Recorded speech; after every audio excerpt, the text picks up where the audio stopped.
ఈరోజు బీసీ సమాజ్ ఉమ్మడి జిల్లా కార్యాలయంలో మహబూబ్నగర్ జిల్లాలోని వివిధ కుల సంఘ పెద్దలు నాయకులు సమక్షంలో ఈరోజు మా కార్యాలయంలో జరుపుకోవడం నిజంగా మేము అదృష్టంగా భావిస్తున్నాం.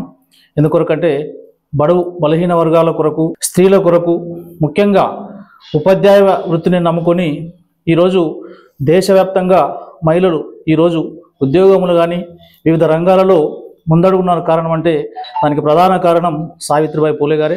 ఆ రోజు ఆమె నిరక్షరాస్యులుగా ఉండి చిన్న వయసులో పెళ్లి చేసుకున్న అభ్యుదయ భావాలు కలిగిన వాళ్ళ భర్త మహాత్మా జ్యోతిరావు పూలేను వివాహం ఆడిన తర్వాత అతను తొలి గురువుగా అతనే విద్యా బుద్ధులు నేర్పించి ఆమె చదువుకొని భారతదేశంలోనే మొట్టమొదటి ఉపాధ్యాయులుగా పేరు గడించి ఈరోజు దేశవ్యాప్తంగా ఒక మహిళలకు కానీ అట్టడుగు బలహీన వర్గాలకు కానీ ఒక ప్రతీకగా నిలిచినటువంటి సావిత్రిబాయి పూలే జన్మదిన వేడుకలు జరుపుకోవడం నిజంగా మేము అదృష్టంగా భావిస్తున్నాం.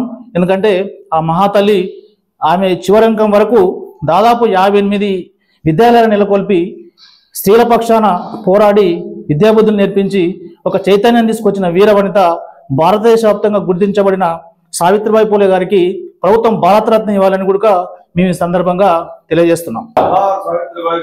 జోహార్ జోహార్.